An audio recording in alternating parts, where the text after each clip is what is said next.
Hello അസ്സലാമലൈക്കും, welcome back. അപ്പോൾ എല്ലാവരും സുഖമായിരിക്കുന്നു. അൽഹംദുലില്ലാഹ് ഞാനിവിടെ സുഖമായിട്ടിരിക്കുന്നു. അപ്പോൾ ഇതാ നോമ്പ് 21 കുഞ്ഞു വിശേഷങ്ങളാണ് കേട്ടോ. അപ്പോൾ ഇതാ പതിവ് പോലെ ഇതാ കിച്ചണിലേക്ക് ഇറങ്ങിയിട്ടുണ്ട്. പക്ഷേ ഇതിന് കുറച്ച് മുമ്പ് ഞാൻ വന്നിട്ട് ചില പണികളൊക്കെ തീർത്ത് വെച്ചിട്ടുണ്ട് കേട്ടോ.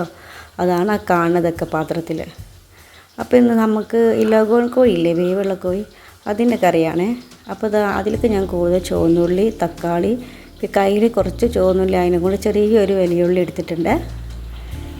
പിന്നെ എല്ലാവരും കറിക്ക് ഉരുളക്കിഴങ്ങ് ഇടാം. പക്ഷെ ഞാൻ ഇന്ന് കർമൂസ ഇടുന്നത്, പച്ച കർമൂസ നല്ല ടേസ്റ്റ് ഇറച്ചിക്കറിക്ക് ഇട്ടാൽ. പിന്നെ ഇതാ ഒരു മാഗി ക്യൂബ്, പിന്നെ ആവശ്യത്തിൽ കൂടുതൽ കുറച്ച് അധികം കറിവേപ്പില വേണം കേട്ടോ. അപ്പോൾ അതാ ചിക്കനൊക്കെ കട്ട് ചെയ്ത് വെച്ചിട്ടുണ്ട്. അപ്പോൾ അധികം പേരും കർമൂസ ഒന്നും യൂസ് ചെയ്യില്ല, പക്ഷെ നിങ്ങൾ ഒരു തവണ ഇട്ട് നോക്കുന്ന ഭയങ്കര ടേസ്റ്റാണത്. പിന്നെ ഈ മല്ലി പുതിനയൊക്കെ ഞാൻ പിന്നീടായിട്ട് ഇടുന്നത്. അപ്പോൾ ഇത് കുക്കർ വെച്ചിട്ട് വെളിച്ചെണ്ണയാണ് ഞാൻ ഒഴിക്കുന്നത്. അപ്പോൾ അതിലേക്കും എല്ലാം ഇട്ട് കൊടുത്തതിന് ശേഷം എല്ലാം ഇടുന്നുണ്ട്. നമ്മൾ ബീഫ് കറിയിലൊക്കെ ഉണ്ടല്ലോ കർമൂസ ഇട്ട ഭയങ്കര ടേസ്റ്റാണ്. ഒന്ന് വെച്ച് നോക്കിയാൽ നമുക്ക് അറിയാൻ പറ്റുമത്. അപ്പോൾ അതാ കറിവേപ്പിലൊക്കെ ഇത് വേവിക്കുമ്പോൾ തന്നെ ഇടണം. പിന്നെ അതിൻ്റെ കൂടെ തന്നെ ആ ഒരു മാഗി ക്യൂബ് കൂടെ. അപ്പോൾ മാഗി ക്യൂബിൽ ഉപ്പുണ്ടാവുമല്ലോ, അപ്പോൾ അതിന് നോക്കിയിട്ട് ആവശ്യത്തിന് കുറച്ച് ഉപ്പിട്ടാൽ മതി കേട്ടോ. പിന്നെ അതിന് ശേഷം കുറച്ച് മഞ്ഞൾപ്പൊടി ഇടാം.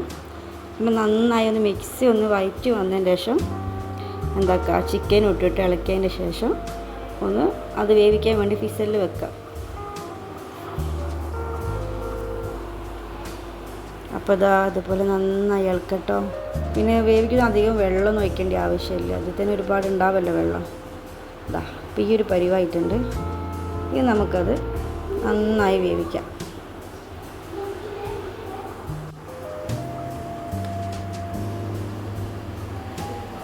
പിന്നെ ഇന്നൊരു സ്പെഷ്യൽ പത്തിരിയാണ് കേട്ടോ ഞാൻ ഉണ്ടാക്കുന്നത്. അപ്പോൾ ഇതാ കറിയൊക്കെ ഫിസലൊക്കെ വന്നു, ചിക്കനൊക്കെ നന്നായി വന്നിട്ടുണ്ട് കേട്ടോ. എന്നിട്ട് ഇതാ മസാലപ്പൊടിയൊക്കെ ഇട്ട് നമ്മൾ മല്ലിയും പുതിനയൊക്കെ ഇട്ടിട്ടുണ്ട് കേട്ടോ. ഇഞ്ചി പേസ്റ്റും ഞാൻ ഇപ്പോഴാണ് ഇട്ടത്, അതിൻ്റെ വീഡിയോ എടുക്കാൻ വിട്ടുപോയിട്ടുണ്ട്. അപ്പോൾ അതാ കറിയൊക്കെ ആയി നല്ല സെറ്റായിട്ടുണ്ട് കേട്ടോ. അപ്പോൾ ഇന്ന് നമുക്കൊരു എന്താ പറയുക, പത്തിരിക്ക് എന്തൊരു പേരുണ്ട്, എനിക്ക് കറക്റ്റ് ഓർമ്മയില്ല. അപ്പോൾ ആ പത്തിരിക്ക് വേണ്ടിയിട്ടുള്ള തേങ്ങ, പിന്നെ നമ്മളെ ചെറിയ ജീരകം ഉണ്ടല്ലോ അതും, കറുവാപ്പട്ട, കറാമ്പൂ, ഏലക്കായ്, പിന്നെ ചുവന്നുള്ളി, ഇതൊന്ന് ജസ്റ്റ് നമ്മൾ മിക്സിയിലിട്ട് ക്രഷ് ചെയ്യണേ. പിന്നെ ഇതാ ഈ ഒരു അരിപ്പൊടി പാത്രത്തിലിടാം. അപ്പോൾ ഇതാ അരിപ്പൊടി ഉണ്ട്, ഇതാ തേങ്ങ ഇതാ ചതച്ച് വെച്ചിട്ടുണ്ട് കേട്ടോ. ഇനി ഈ അരിപ്പൊടിയിലേക്ക് ഈ ചതച്ചതും വെക്കാം, കുറച്ച് ഉപ്പും പിന്നെ ലേശം മഞ്ഞൾപ്പൊടി ഇടാം കേട്ടോ. എന്നിട്ട് നന്നായിട്ട് മിക്സ് ചെയ്യാം. വേണമെങ്കിൽ കുറച്ചൊരു നമ്മളെ ഗരം മസാല ഉണ്ടല്ലോ അതും വേണമെങ്കിൽ നമുക്ക്, ആ മസാലേൻ്റെ ഒരു സ്മെല്ലില്ലെങ്കിൽ നമുക്ക് യൂസ് ചെയ്യാം. പക്ഷെ ഇതിനെക്കാട്ടും കുറച്ച് മഞ്ഞ കളറുണ്ട് കേട്ടോ. പക്ഷെ വീഡിയോയിൽ അത് മനസ്സിലാവുന്നില്ല. ഇങ്ങനെ നമ്മൾ കയ്യിൽ വെച്ച് പരത്താൻ പാകത്തിൽ ആ ഒരു തിക്നെസ്സിൽ വേണം കേട്ടോ. അപ്പോൾ അത് സെറ്റാക്കിയതിന് ശേഷം ഞാനിത് അപ്പുറത്ത് ചെമ്മീൻ പൊരിക്കാനുള്ളതിൻ്റെ മസാല ഒക്കെ തേച്ച് വെച്ചിട്ടുണ്ടായിരുന്നേ. അപ്പോൾ ഇതാ ഫ്രൈ പാനൊക്കെ വെച്ചിട്ടുണ്ട്. ഇനി ഇതിലേക്ക് നമുക്ക് പത്തിരി മുക്കി പൊരിക്കുന്ന ഒരു രീതിയിൽ എണ്ണ ഒഴിക്കാം. എണ്ണയൊക്കെ നല്ല ചൂടായി വന്നിട്ടുണ്ട്. അതാ മാവുണ്ട്, നമ്മൾ പത്തിരിൻ്റെ മാവാണ് കേട്ടോ, പത്തിരിപ്പൊടിൻ്റെ.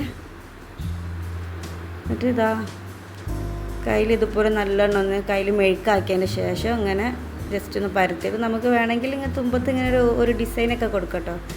ഞാൻ പിന്നെ ഇങ്ങനെ ഡിസൈൻ കൊടുത്തിട്ട് മക്കൾക്ക് കുറച്ച് ഇഷ്ടമാവല്ലോ കഴിക്കാനൊക്കെ. അപ്പോൾ ആ ഒരു ലെവലിലാണ് ആക്കുന്നത്.